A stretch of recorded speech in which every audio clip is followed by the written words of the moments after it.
Halo teman-teman, di kesempatan kali ini saya akan membahas lanjutan film sebelumnya dari Attack on Titan yang berjudul Attack on Titan End of the World Part 2 yang menjawab kisah para manusia-manusia ketika menaruh kecurigaan terhadap Eren yang bisa mengubah wujudnya menjadi Titan. Eren yang dijadikan tahanan oleh pimpinan kelompok dikarenakan ketakutan mereka terhadap para Titan hendak dieksekusi mati untuk mengakhiri ketidakinginan. Akan tetapi di tengah aksi eksekusi tersebut, Eren berhasil diselamatkan oleh Titan serupa yang mempunyai kemampuan intelektual yang sangat tinggi. Rupanya, terungkap bahwa Eren merupakan sebagai objek dari sang ayah. Ketika masih bayi, Eren mendapatkan suntikan yang merupakan DNA Titan untuk mewarisi kekuatan menghentikan para Titan yang merupakan objek kegagalan manusia dari perbuatan sang ayah. Jadi, tanpa berlama-lama, mari kita mulai ke ceritanya dan selamat menonton. Cerita berlanjut dengan memperlihatkan di mana Eren yang diikat serta akan dieksekusi oleh pimpinan Survey Corps yaitu Komandan Kubai. Hal ini dilakukan akibat kejadian sebelumnya, yang mana Eren muncul di tengkuk salah satu Titan, lalu berkat hal itu Komandan Kubai pun menganggap Eren adalah ancaman bagi seluruh umat manusia. Sebelum dieksekusi, Komandan Kubai pun menanyakan kepada Eren bahwa Eren manusia atau Titan. Eren pun mengatakan bahwa ia adalah manusia, walau begitu Eren pun akan tetap dieksekusi, mengingat Titan adalah musuh bagi seluruh umat manusia. Armin yang tidak terima bahwasanya Eren akan dieksekusi, ia pun mencoba membelanya dengan beberapa kali menyampaikan jika Eren bukanlah musuh, melainkan harapan bagi umat manusia, yang dimana kekuatan yang dimiliki Eren akan dengan mudahnya menutup kembali tembok Maria, dan juga nantinya seluruh umat manusia bisa keluar dari tembok tersebut. Namun, Komandan Kubai menghiraukan perkataan Armin. Armin pun dengan beraninya mencoba mengorbankan nyawanya demi temannya itu. Di sisi lain terlihat teman-temannya itu tak bisa melakukan apa-apa, termasuk juga Mikasa yang hanya bisa berdiam kaku melihat hal tersebut. Hingga pada akhirnya terlihat Sauda yang kini turun tangan membela Eren di tengah bidikan senapan. Namun sayangnya, ketika tengah berbicara, tiba-tiba Sauda ditembak mati oleh Komandan Kubai. Dengan alasan Sauda mengetahui kebenaran pemerintah dari Kubai, dan tidak ingin jika Sauda membocorkan pemerintah kejam yang Komandan Kubai pimpin. Tahayal berkat kejadian itu membuat para pasukan yang melihat hal itu pun terkejut dengan apa yang telah terjadi. Di waktu bersamaan, setelah itu Komandan Kubai pun hendak bersiap akan menembak Eren. Namun di mana saat Eren akan ditembak mati, tiba-tiba datanglah sesosok Titan yang sangat besar dan langsung membawa Eren pergi dari sana, membuat eksekusi itu berhenti dan menyelamatkan nyawa Eren. Tahayal berkat datangnya Titan itu membuat Kubai tertimpa oleh reruntuhan ketika masuk dari atas. Setelah Eren dibawa oleh Titan itu, teman-temannya itu pun mencoba untuk mengejar kepergiannya. Akan tetapi sebelum itu mereka pun harus mempersiapkan sesuatu untuk keluar dari tembok agar mereka bisa membawa Eren kembali bersama mereka. Dan sebelum kepergian, Mikasa yang sudah terketuk untuk memaafkan, kini mulai berusaha ikut untuk bisa menyelamatkan Eren. Di sisi lain, setelah Eren tersadar dari pingsannya, Eren mendapati dirinya berada di sebuah tempat, di mana di tempat itu terdapat sosok yang ia kenal, yaitu Kapten Shikishima, yang tengah menunggu kesadarannya di sana. Tahayal dari segala macam hal perbincangan, ternyata yang menyelamatkan Eren sebelumnya adalah Kapten Shikishima, di mana Kapten Shikishima memberitahukan kebenaran sesungguhnya kepada Eren bahwa para Titan-Titan itu dulunya adalah seorang manusia biasa yang mengikuti program kelinci percobaan secara sukarela, yang dimana orang-orang itu disuntikan sebuah serum ke tubuh mereka dengan niatan membuat mereka menjadi kuat. Akan tetapi, dosis yang terdapat di dalam serum itu tidaklah valid, menyebabkan terjadinya sebuah kegagalan yang membuat mereka bertumbuh besar menjadi sebuah monster yang disebut dengan Titan. Tak sampai di situ juga, kegagalan eksperimen itu pun telah menyebar ke seluruh dunia, membuat sebagian umat manusia itu terinfeksi dan menjadi Titan, mengakibatkan seluruh dunia itu pun dilanda dengan kehancuran hebat. Alhasil pada akhirnya keadaan pun menjadi seperti sekarang, yang dimana umat manusia bisa bertahan hidup dari balik tembok tersebut. Serta Kapten Shikishima juga mengatakan bahwa yang merubah dirinya dan Eren menjadi Titan, yaitu ayah Eren sendiri. Kemudian kini memperlihatkan masa lalu Eren, yang dimana ayah Eren menyuntikkan serum kepadanya.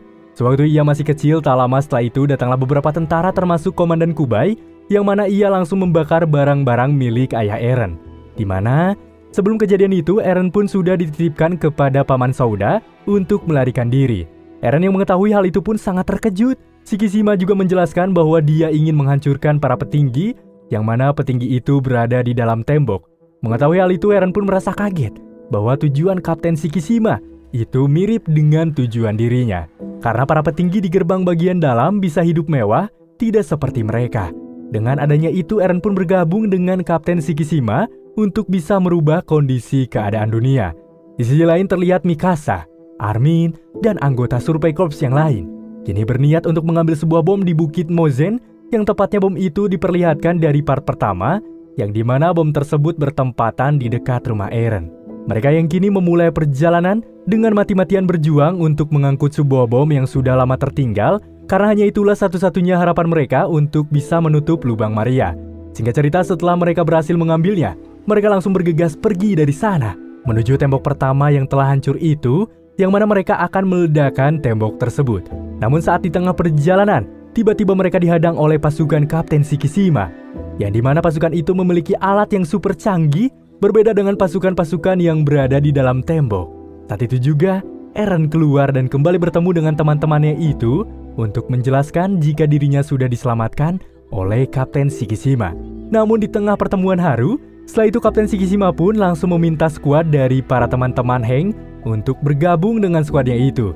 Saat yang bersamaan juga Shikishima pun menjelaskan bahwa apa yang telah dilakukan oleh skuad Heng tak lagi berguna, karena menurutnya suatu saat para Titan itu bisa menghancurkan kembali tembok tersebut.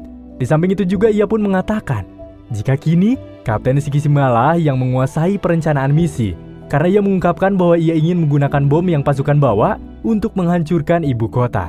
Alasannya agar para Titan-Titan itu tidak bisa masuk dan memakan seluruh umat manusia. Kapten Shikishima pun melakukan itu agar umat manusia bisa terbebas dari kesengsaraan dan ia bisa membuat dunia baru sebagai penguasa. Menyadari bahwa perkataan Kapten Shikishima itu, Eren pun langsung menolak ajakannya. Menurutnya ajakan dari Kapten Shikishima tadi dan sekarang sangatlah berbeda. Merasa itu semua keliru, Eren juga mencoba menghentikan Kapten Shikishima saat itu juga untuk menghentikan pemberontakan. Namun naasnya Eren yang kalah dalam segi pertarungan. Malah babak belur dihajar oleh Shikishima karena Kapten Shikishima itu terlalu kuat. Serta Mikasa pun menolak ajakan kapten tersebut karena telah sadar jika Mikasa ingin bersama Eren. Di tengah situasi yang begitu mencekam, terlihat salah satu pasukan Survey Corps yang bernama Sanagi mencoba mengorbankan dirinya agar Eren dan teman-temannya itu bisa kabur dari tempat tersebut. Mengingat Sanagi menjadikannya sebagai objek pengalihan pasukan Shikishima. Alhasil pengorbanan dari Sanagi pun membuat teman-temannya itu pun merasa begitu haru. Namun, Kapten Shikishima pun berhasil mengejar mereka dan ia pun sekarang sudah berada di dalam truk mereka. Tak lama kemudian Shikishima pun yang tidak tahan perintahnya diacuhkan, mencoba menusuk dirinya sendiri untuk membuat mereka semua takut jika sekiranya Shikishima bisa berubah menjadi Titan sama halnya dengan Eren. Eren, Mikasa, Armin, Jin, dan Sasa pun mulai bergegas bertarung melawan Titan Shikishima itu. Namun di sana mereka sangat kewalahan, mengingat Titan Shikishima memiliki kepintaran sama dengan Eren. Hingga pada akhirnya Eren pun di sini memutuskan untuk mulai merubah dirinya menjadi Titan setelah mengetahui cara berubah dari Shikishima. Hingga ketika Eren mulai berubah, tibalah waktu di mana pertarungan dimulai antara Eren melawan Titan Shikishima. Pertarungan yang begitu sengit yang kini terjadi, walau di mana Eren sempat tumbang, namun sifat tidak menyerahnya Eren berhasil membawa petaka baik. Ketika pada akhirnya Eren pun berhasil mengalahkan Titan tersebut dengan begitu berambisi. Setelah itu Eren dengan wujud Titannya itu pun langsung membawa peledak yang telah dibawa Armin serta teman-temannya itu dengan tujuan untuk menutup lubang dinding yang telah dihancurkan oleh Titan sebelumnya. Meski sempat lelah dan Titan Eren pun mulai menguap, beberapa kali Mikasa terus mendampingi untuk Eren agar bisa semangat dalam hal menyelesaikan misi mereka. Pada akhirnya perjuangan panjang pun kini baik. Ketika peledak itu pun dapat diletakkan di tempat yang dimaksud, hal itu pun disertai dengan Eren yang berubah menjadi manusia kembali. Seketika melihat bom telah berada di posisinya, Armin yang pandai di bidang tekno berhasil membuat sebuah bom waktu dari peledak agar mereka bisa terlebih dahulu bersiap-siap.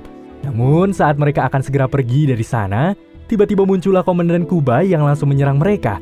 Yang rupanya, Komandan Kubai itu akan menggagalkan rencana mereka untuk menutup tembok tersebut. Disinilah titik kelicikan Komandan Kubai mulai tercium oleh pasukannya. Hal itu membuat mereka marah, termasuk Sasa yang murka, langsung memanah Komandan Kubai dengan begitu cepat. Namun anehnya, ternyata tiba-tiba Komandan Kubai berubah menjadi sosok Titan yang begitu sangat besar, yang dimana dia adalah sesosok Raja Titan, yang telah menyebabkan terjadinya insiden 2 tahun yang lalu, yaitu jebolnya tembok Maria. Hal itu Kubai lakukan untuk menghancurkan umat manusia. karena ia begitu terobsesi untuk bisa menguasai semuanya. Melihat hal itu, mereka yang begitu tidak paham tentang apa yang terjadi harus menelan pil pahit ketika dengan terpaksanya mereka berhadapan dengan Raja Titan kolosal yang begitu besar. Mereka yang kini mengalihkan perhatian dengan terbang, satu dari mereka harus gugur, yang mana Jin tewas terkena tebasan Titan tersebut. Tak lama kemudian di tengah reruntuhan yang mengenai pasukan Shikisama oleh Sanagi, Kolonel Hanji yang tersadar ditinggalkan, mendapati beberapa senjata modern dan mulai mendatangi area gerbang. Tak hayal datangnya Kolonel Hanji dengan senjata hebat yang ia miliki, membuat tembakan luar biasa mengenai Titan tersebut.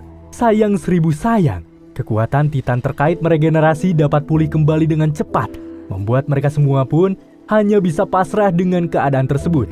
Eren yang tidak bisa berbuat banyak karena keadaan yang tidak terkendali. Di waktu bersamaan, muncullah Shikishima yang berniat untuk menolong mereka, yang dimana Shikishima itu sudah berubah, berkat tekad Eren yang sudah memutuskan kegilaannya terhadap kekuasaan. Disinilah Shikishima dengan titik darah penghabisan berubah menjadi seorang Titan kembali. Lalu, ia pun langsung membawa peledak itu, serta memasukkan peledak tersebut ke dalam mulut Titan Komandan Kubai, hingga yang terjadi, timbullah ledakan besar yang mengakibatkan mereka berdua pun hancur berkeping-keping. Begitu pula Titan Kubai tidak akan kembali pulih karena mendapatkan kehancuran di area tengkuk lehernya. Berkat pengorbanan Shikishima itu, tembok Maria itu pun berhasil ditutup kembali dengan bongkahan besar yang menyelimuti. Setelah itu, terlihat Eren dan Mikasa yang terlihat sangat bahagia, yang mana mereka berdua telah melihat pemandangan laut yang berada di balik tembok itu, begitu juga dengan yang lainnya. Hingga film Attack on Titan End of the World tahun 2015 pun kini selesai. Attack on Titan Shingoku no Kyojin adalah sebuah film horor aksi fantasi gelap Jepang tahun 2015 yang berdasarkan pada serial manga dengan nama yang sama karya Hajime, tetapi sedikit beda cerita. Maka dari itu hal ini membuat para pecinta manga Attack on Titan yang melihat versi live action ini begitu kecewa akan apa yang disuguhkan di sepanjang film. Hal itu membuat suatu mimpi buruk bagi Haruma Miura yang menjadi tokoh utama sebagai Eren. Ketika dirinya dirundung penyesalan berat ketika memerankan Eren tidak seperti porsinya. Hal itu membuat para penggemar manga kecewa, bahkan menurut penuturan Miura, ini adalah film yang buruk dan dia takut untuk menontonnya. Berdasarkan info yang konten film dapatkan, berkat 4 tahun menjalani depresi tekanan batin oleh para penggemar manga, Haruma Miura memutuskan untuk mengakhiri hidupnya secara bunuh diri pada tahun 2020. Tak hayal kepergian Haruma Miura membuat para fans begitu tidak percaya jika sang aktor mengalami masa-masa sulit setelah mendalami karakter dalam serial manga tersebut. Jika ditelisik lebih dalam, memang pada dasarnya pembuatan serial manga tidak bisa dipatok dengan kejadian logis apa tidak logis. Hal itu berbanding terbalik dengan pembuatan live action yang sepatutnya dituntut dalam budget ketika menjalankan setiap adegan yang cukup menegangkan. Hal ini semua kembali kepada pihak kita masing-masing. Sejauh saya menonton, saya cukup menikmati penuturan yang bisa saya tangkap, dan hal visual efek dan juga jalan cerita memang tidak bisa dibuat sama seperti manga, sebab membuat adegan terbang dan monster yang begitu besar secara langsung tidak semudah membalikan telapak tangan. Sepatutnya kita menghargai setiap proses pembuatan film, karena setiap scene-nya, sang sutradara begitupun para pemain selalu dituntut memberikan yang terbaik sepanjang proses produksi. Tidak ada yang harus saya jelaskan di film ini, karena menurut saya semua sudah tersusun rapi di sepanjang film. Terima kasih sudah menonton, dan sampai jumpa di lain tayangan. Wassalamualaikum warahmatullahi wabarakatuh.